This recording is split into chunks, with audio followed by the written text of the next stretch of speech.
Hello students, आज का हमारा मेन टॉपिक है solubility and concentrations of the solution. तो सबसे पहले देखिए सोल्युबिलिटी क्या होता है। सोल्युबिलिटी होता है maximum amount of solute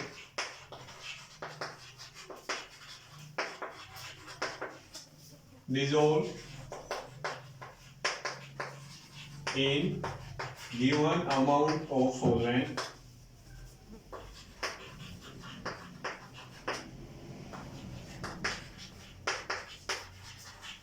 at a particular temperature. At a particular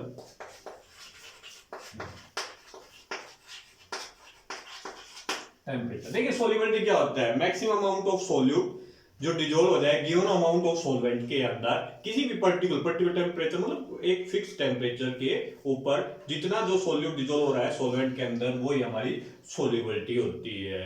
अब देखिए कॉन्सेंट्रेशन एंड सोल्युबिलिटी में थोड़ा सा डिफरेंस होता है,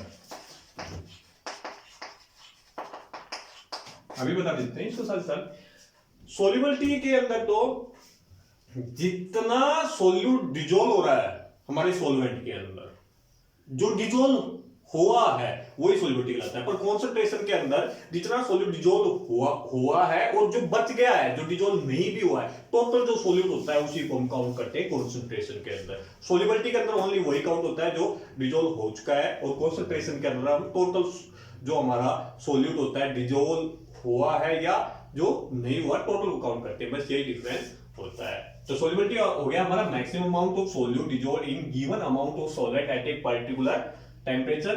ठीक है, अब देखिए फैक्टर्स, कौन कौन से ऐसे फैक्टर्स हैं जो सोल्युबिलिटी को इफेक्ट करते हैं। सबसे पहला फैक्टर आता है हमारा nature of solute and solvent.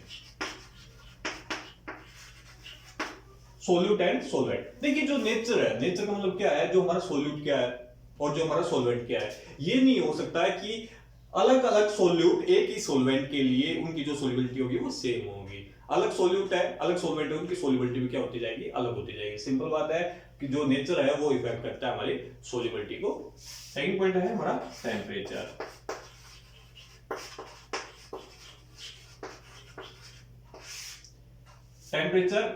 And third point है हमारा प्रेशर। प्रेशर ओनली एप्लीकेबल होता है गैसेस के केस के अंदर, सॉलिड एंड लिक्विड के केस के अंदर हम जो प्रेशर होता है उसका ज्यादा इफेक्ट नहीं पड़ता है सोल्युबिलिटी के ऊपर, ओनली गैसेस के। अब देखिए टेम्परेचर के केस के अंदर हमारा होता क्या है, अगर आप टेम्परेचर इंक्रीज कर देते हो तो उसके साथ जो सोल्युबिलिटी है, solubility of solids and liquids, वो भी क्या हो जाती है, इंक्रीज हो जाती है। अगर आप टेम्परेचर इंक्रीज कर रहे हो तो सोल्युबिलिटी भी हमारी क्या हो जाएगी, इंक्रीज हो जाएगी। किस केस के अंदर, सॉलिड और लिक्विड के केस के अंदर। प्रेशर के केस के अंदर देखिए क्या होता है, गैसेज के केस के अंदर होता है, अगर आप प्रेशर इंक्रीज कर रहे हो, जो सोल्युबिलिटी ऑफ गैस है, सोल्युबिलिटी ऑफ गैस वो भी हमारी क्या हो जाएगी, इंक्रीज हो जाएगी। जो प्रेशर का जो फैक्टर है ओनली गैसेज के केस के अंदर होता है। अगर प्रेशर का आप इंक्रीज करेंगे सोल्युबिलिटी ऑफ गैस हमारी क्या हो जाएगी, इंक्रीज। टेम्परेचर के केस के अंदर हमारे 9th स्टैंडर्ड के अंदर ज्यादा इफेक्ट नहीं पड़ता है जो ज्यादा इफेक्ट नहीं पड़ता है गैसेज के केस के अंदर। हाईएस्ट स्टैंडर्ड के अंदर आप चेक करोगे तो वहां पर टेम्परेचर का इफेक्ट होता है गैसेज के ऊपर, जिसको अभी हमें करने की आवश्यकता नहीं है। अभी आपको इतना ही करना है, जो टेम्परेचर के केस के अंदर टेम्परेचर इंक्रीज करोगे तो solubility of solid and liquids वो क्या हो जाएगी, इंक्रीज हो जाएगी। और प्रेशर ओनली गैसेज केस के अंदर, प्रेशर इंक्रीज करोगे तो सोल्युबिलिटी ऑफ गैसेज है वो क्या हो जाएगी, इंक्रीज हो जाएगी। तो हमारा ये कंसेप्ट था सोल्युबिलिटी। एक फिर से चेक करते हैं। सोल्युबिलिटी होता है maximum amount of solute dissolve, जो डिजोल्व हुआ है सिर्फ ओनली वही, at a given amount of solvent at a particular temperature. Factors nature of solute and solvent, ठीक है, नेचर के ऊपर डिपेंड करेगा कैसा सोल्यूट लिया हमने और कैसा हमने सॉल्वेंट लिया है। टेम्परेचर, अगर टेम्परेचर इंक्रीज करोगे तो solubility of solids and liquids है वो क्या हो जाएगी, इंक्रीज हो जाएगी। प्रेशर केस के अंदर क्या आ जाएगा, ओनली गैसेज के लिए एप्लीकेबल होता है। ठीक है, प्रेशर इंक्रीज करोगे सोल्युबिलिटी ऑफ गैस वो क्या हो जाएगी, हमारी इंक्रीज हो जाएगी। ठीक है, अब हम चेक करते हैं कॉन्सेंट्रेशन को।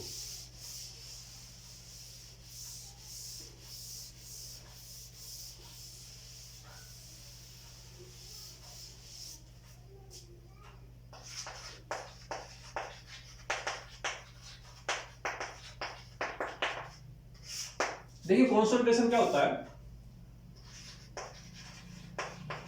Amount of solute present in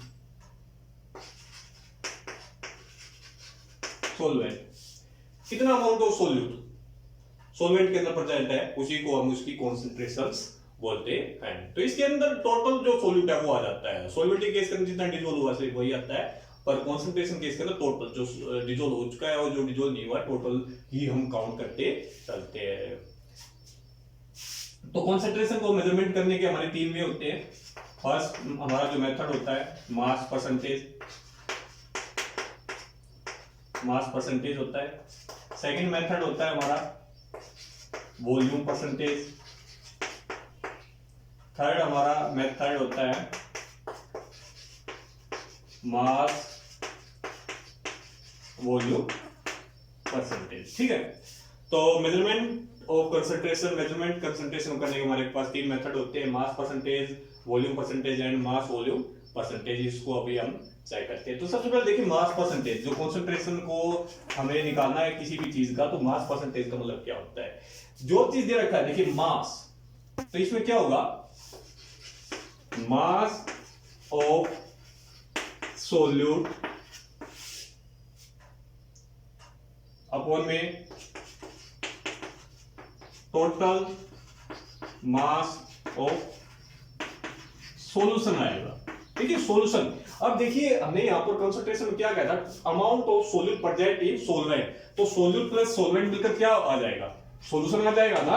तो इसको आप ये बोल सकते हो कि टोटल सॉल्यूशन के अंदर कितना सोल्यूट हमारा प्रेजेंट है वो हमारा कंसंट्रेशन होता है। अब परसेंटेज है तो मल्टीप्लाई बाय 100 हो जाएगा। ठीक है, वॉल्यूम परसेंटेज के केस में देखिए वॉल्यूम आया हुआ है, यहां पर आप वॉल्यूम ले लोगे, वॉल्यूम ऑफ सोल्यूट अपॉन में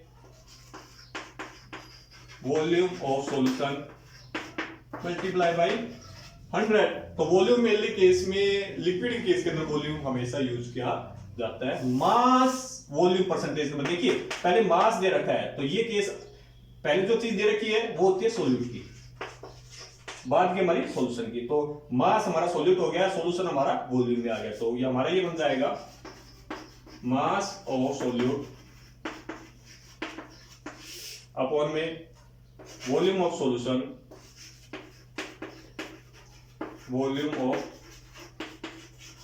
सॉल्यूशन परसेंटेज मल्टीप्लाई बाय 100 हो जाएगा। एक बार फिर से देखिए मास परसेंटेज क्या होता है, मास ऑफ सोल्यूट अपॉन में mass total mass of solution multiply by 100।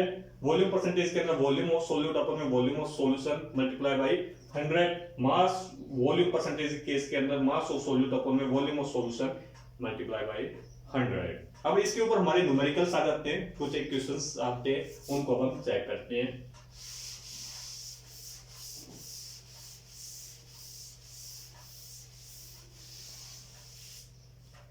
देखिए numerical first,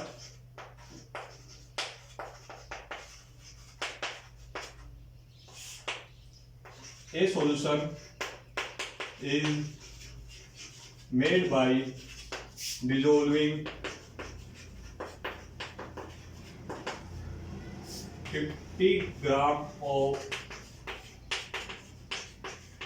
potassium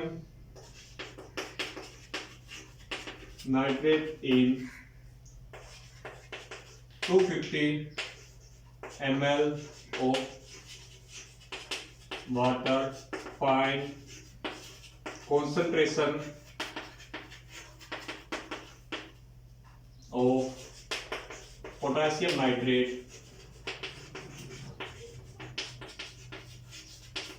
in solution. देखिए कोई भी सॉल्यूशन है वो बना है dissolving 50 gram of potassium nitrate. Potassium nitrate को हमने घोला है, इसके अंदर 250 ml ऑफ वाटर के अंदर 250 ml ऑफ वाटर मींस इसमें देखिए समझिए जो 50 ग्राम पोटेशियम नाइट्रेट है ये हमारा हो गया सोल्यूट, डिजोल्व किया है उसके अंदर डाला है, किसके अंदर डाला है 250 ml ऑफ वाटर के अंदर, तो ये हमारा क्या हो गया सॉल्वेंट हो गया ना। और सॉल्यूशन हमारा कैसे बनता है सोल्यूट प्लस में सॉल्वेंट से। ठीक है, अब हमें कॉन्सेंट्रेशन बतानी है पोटेशियम नाइट्रेट की सॉल्यूशन। आप देखिए जो भी चीज न्यूमेरिकल्स काफी इजी होते हैं, जो भी चीज गिवन होती है उनको हम एक बार लिख लीजिए। देखिए हमारे पास ये क्या रखा है, A solution is made by dissolving 50 gram of potassium nitrate. 50 gram potassium nitrate है, किसके अंदर डाला है 250 ml ऑफ वाटर के अंदर, तो ये हमारा सोल्यूट हो गया। तो सोल्यूट का जो मास है कितना है 50 ग्राम, तो मास ऑफ सोल्यूट आ गया हमारे पास 50 ग्राम हो गया, ठीक है। Mass of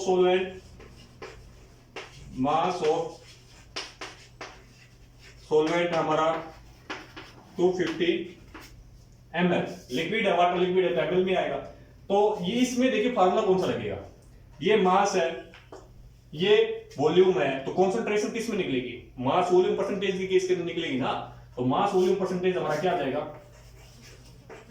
mass concentration in mass volume percentage, mass of solute upon में वॉल्यूम ऑफ सॉल्यूशन